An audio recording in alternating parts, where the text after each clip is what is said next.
చెల్లెలు ఏడిస్తే పరిగెత్తుకుంటూ వెళ్లి పాలిచ్చిన కన్న తల్లి అమ్మా ఆకలి అంటే ముందు పుట్టావు ఆ మాత్రం ఆగలేవా అంది. ఎన్నేళ్ళు ముందు పుట్టాను, ఎన్ని రోజులు, ఎన్ని వారాలు, ఎన్ని నెలలు అవేమీ కావు. 6 అంటే 6 నిమిషాలు ముందు పుడితే ఆకలిని తట్టుకునే శక్తి ఎలా పుడుతుంది? నేనంటే అంత నిర్లక్ష్యమా?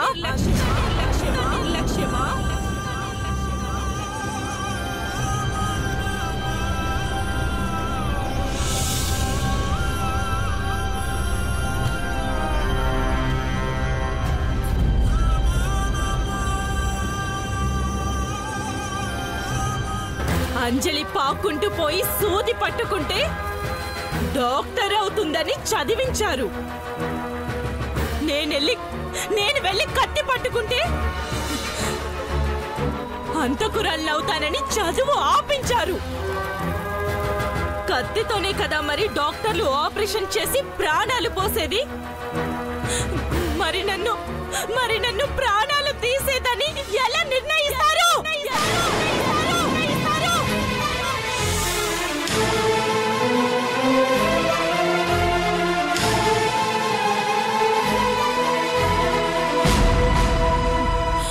చెల్లి బాగుండాలి, అమ్మ బాగుండాలి, నాన్న బాగుండాలి అని వచ్చి రాని చదువుతోనే సూత్రాలు నేర్చుకొని కనపడ్డ గుళ్ళన్ని తిరిగి అర్చళ్ళు అభిషేకాలు చేయిస్తుంటే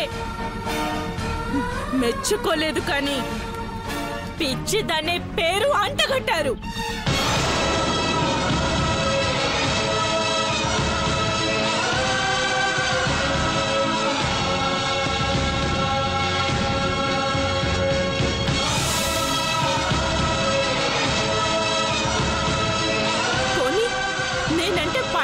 అలా అన్నారనుకుంటాను.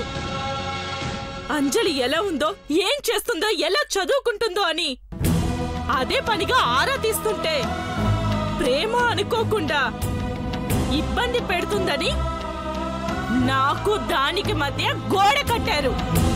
ఆ గోడ పేరు ద్వేషం. స్వామి, నువ్వు మనిషివేనా అనే మాటలు పదే పదే పదే అని అప్పటినుంచే నన్ను మనిషిగా కాకుండా రాక్షసిని చేసింది మీరు కాదా?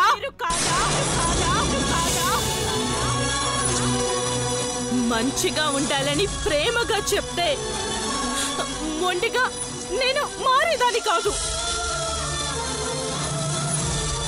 అంజలిలా ఉండాలన్నారు, దానిలా మాట్లాడాలన్నారు, దానిలా చూడాలన్నారు, దానిలా నవ్వాలన్నారు, దానిలా చదవాలన్నారు.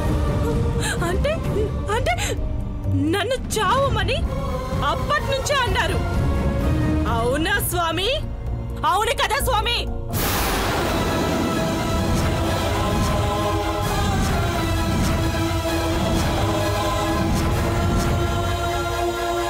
బుద్ధి లేదని, పిచ్చిదని మీ ఆశ్రమానికి నన్ను శనివారాలు ఆదివారాలు తిప్పుతుంటే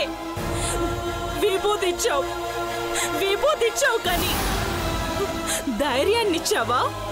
లేదు.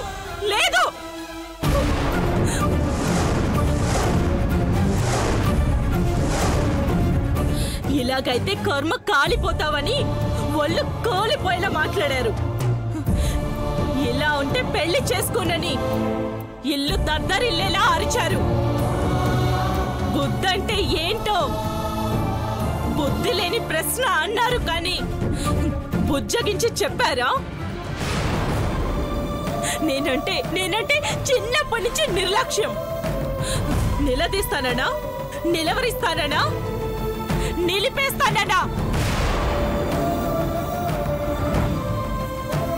అమ్మకు, నాన్నకు, నీకు, అంజలికి, సమాజానికి నేనంటే భయం. ఎక్కడ బాగుపడిపోతానని, ఆశీర్వదించిన అంజలిని మించిపోతానని, అసహించుకున్న నేను పైకొస్తానని అంత స్వార్థం ఎందుకు స్వామి?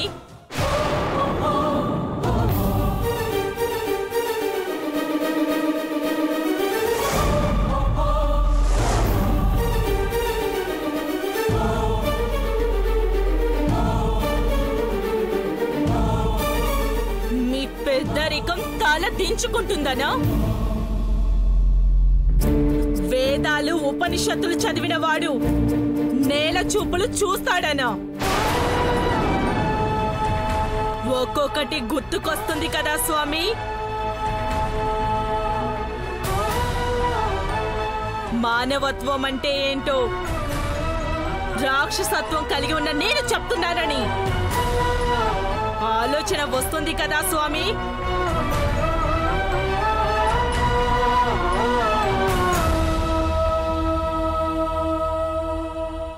రావాలి, వస్తేనే నేనంటే ఏంటో మీకు తెలియాలి.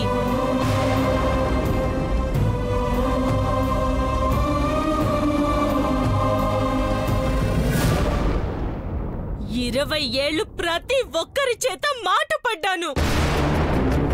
తిరిగి అంటే తిడతారని, పిచ్చిదంటారని నాలో నేను నలిగిపోతూ నరాల్ని రగుల్చుకుంటూ నరకాన్ని అనుభవిస్తూ వచ్చాను.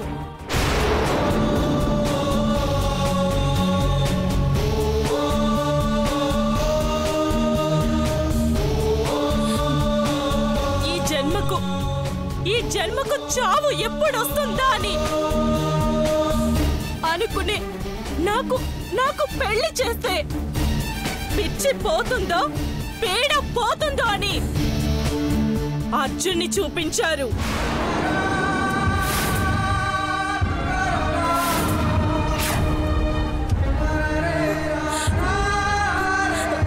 అర్జున్ని చూడగానే ప్రాణం లేచొచ్చింది. పెళ్లి చేసుకుని పుట్టింటిని నన్ను హేళన చేసిన వాళ్ళను అందర్నీ వదిలేసి పెళ్లి చేసుకుని వెళ్ళిపోతానన్న ఆనందంతో అర్జున్ని ఇష్టపడ్డాను. అయినా అక్కడ అన్యాయమే. అంజలి ఆరుని ప్రేమిస్తుందంట. ఆరుని ప్రేమించేవాణ్ణే పెళ్లి చేసుకుంటుందంట.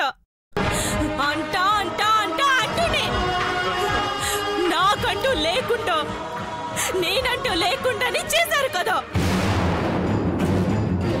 చంపేశారా లేదా?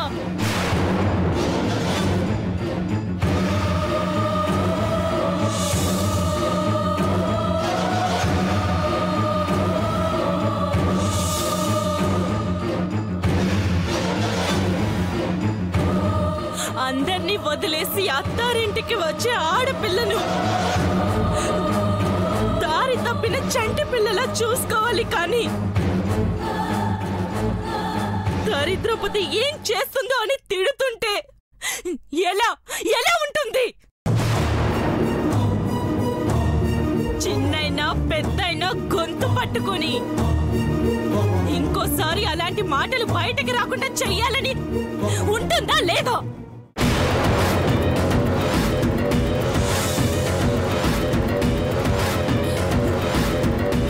చేతులు పట్టుకొని డబ్బు కట్నంగా ఇస్తే కాలికి పట్టి లేదని పెళ్లి ఆపేసింది ఈ కాంతం. అది అన్యాయం కాదా?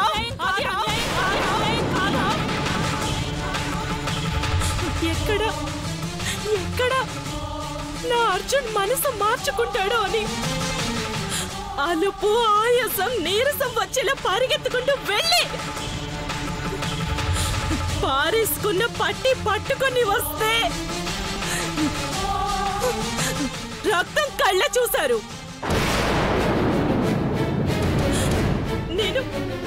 నేను చచ్చిపోయేలా ఉన్నాను. నా మెళ్ళో అర్జున్తో ఒక్కసారి తాళి కట్టించమంటే ఎగతాళి చేస్తూ గదిలో వేసి తాళం వేశారు. నా గుండెకు గడి పెట్టారు. ఇది మోసం కాదా? పెద్ద కూతురు తిరిగొస్తే ఏం సమాధానం చెప్పాలన్నా సిగ్గు శరం రోషం లేకుండా పరువు పోతుందని చిన్న కూతురు అంజలిని నా అర్జునికిచ్చి పెళ్లి చేస్తుంటే బాజా భజంత్రీలు ప్రాణం పోతున్న నాకు వినబడుతుంటే మనసు పడ్డవాడు నాతి చరామి అని ఇంకో దాని చెయ్యి పట్టుకుంటుంటే రక్తం కాలిపోతున్న నాకు, ప్రాణం ఇంకిపోతున్న నాకు, జన్మను చాలించుకుంటున్న నాకు, కోరిక తీరని నాకు ఎలా ఉంటుందో చెప్పు స్వామి, చెప్పు స్వామి, చెప్పు స్వామి.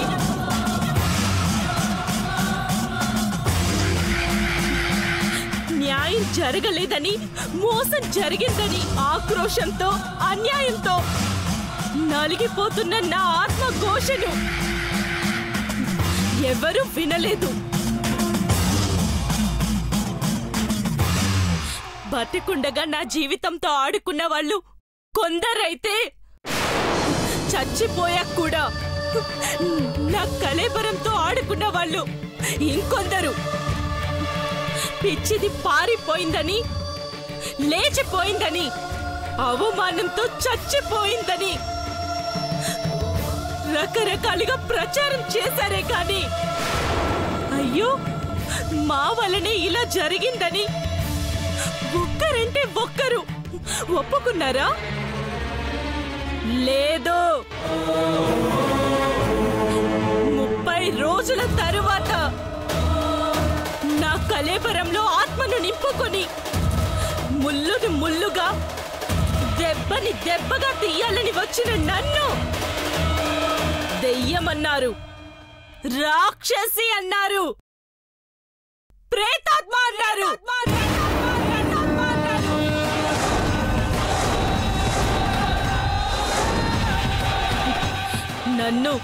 నన్ను మోసం చేసిన వాళ్ళని మోసం చేయడం, నన్ను చంపిన వాళ్ళని చంపడం తప్ప చెప్పు స్వామి. దగపడ్డ నేను హతమయ్యాక శక్తిని కూడగట్టుకొని అనుకున్నది సాధించాలనుకోవడం ఘోరమా? నేరమా? లేదు, అవసరం. ఇక చాలు. ఆపు.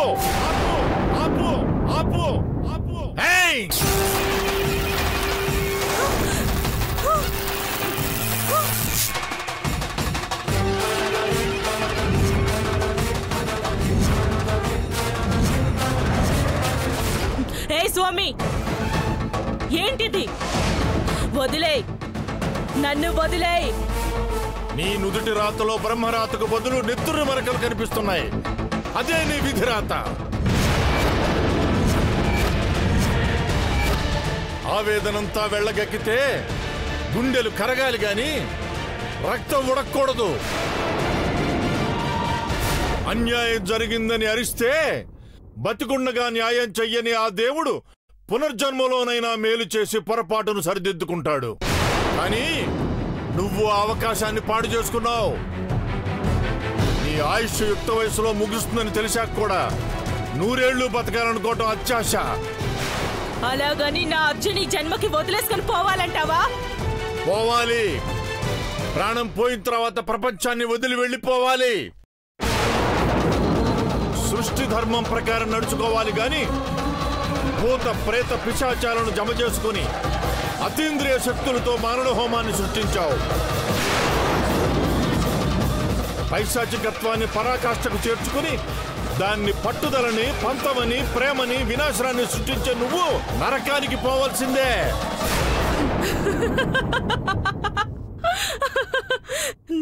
నేను పోను. నిన్ను, అంజలిని, అర్జున్ని వీళ్ళందర్నీ పంపిస్తాను.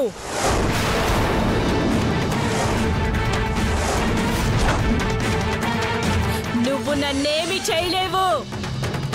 బంధించినంత మాత్రాన నేను తప్పించుకోలేననుకున్నావా స్వామి? వస్తాడు, గోరా వస్తాడు, నన్ను విడిపిస్తాడు. మరణశయ్య మీద పడుకోవాలని బువ్విల్లూరుతున్న మీ అందరి కోరికని తీరుస్తాను. రణగణ ప్రాణ మరణ మృదంగాన్ని మోగిస్తాను.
అంజలి, తప్పించుకుపోదామనుకున్నావా? ఎక్కడికి? స్వామీజీ దగ్గరకా? మిమ్మల్ని రక్షించాలని, ఆ గీతను అంతం చెయ్యాలని పూజలు మొదలు పెట్టాడు కదా. వెళ్తావా? వెళ్ళలేవు. నా నుండి తప్పించుకోలేవు. దుష్టుడా, నీకేం పాపం చేశాన్రా? వదిలే మమ్మల్ని. వదలడానికి కాదే నిన్ను చెరపట్టింది.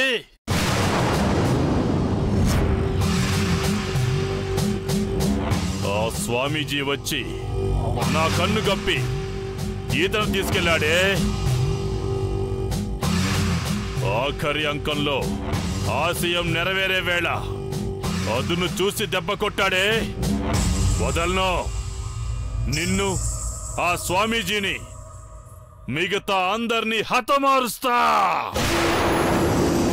అంతా సర్వనాశనం చేస్తా. గీత ఆశయం నెరవేరుస్తా. నువ్వు నన్నేం చేయలేవురా. ఆ స్వామిని నువ్వు చాలా తక్కువ అంచనా వేస్తున్నావు. దైవత్వం కలిగిన వ్యక్తి నిష్ఠగా చేస్తున్న యాగంలో జడలు విరబోసుకున్న మొర్రి చెట్టు లాంటి గీతని అంతం చేసే తీరుతారు. గడ్డిపోచివి నువ్వెంత? నామరూపాలు లేకుండా పోతావు. చూస్తా. ఇప్పుడే నిన్ను ముగ్గులో కూర్చోబెడతా. నీ నుండి ఆత్మను తీసి ప్రేతాత్మలో కలిపేస్తా. ఇన్ని రోజులు ప్రేతాత్మగా క్షుద్ర శక్తిగా తిరుగుతున్న గీతకి ప్రాణ ప్రతిష్ఠ చేస్తా. నిన్ను అనంత వాయువుల్లో కలిపేస్తా. గీత, గీత, పునర్జీవనం, పునర్జీవనం. అంజలి, అంజలి, అంతర్ధానం, అంతర్ధానం.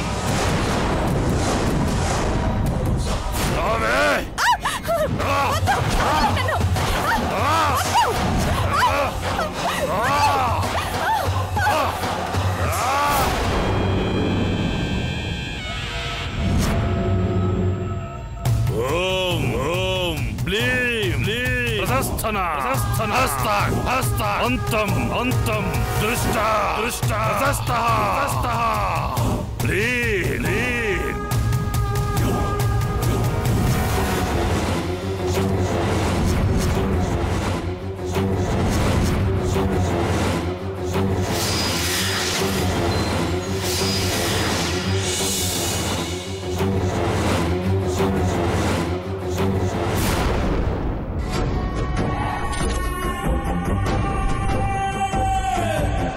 ఏ స్వామి, వదిలే నన్ను. దీంట్లో బందీని చెయ్యొద్దు. ఈ రోజు పోతే మళ్ళీ రాదు.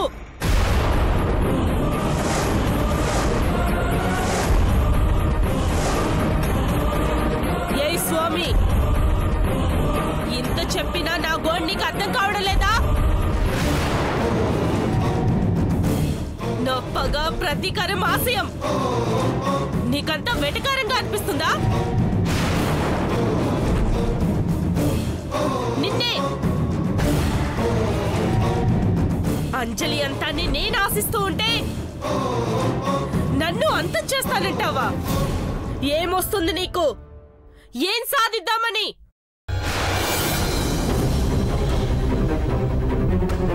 కోరిక తీరకుండానే నన్ను అంతమవ్వమంటావా?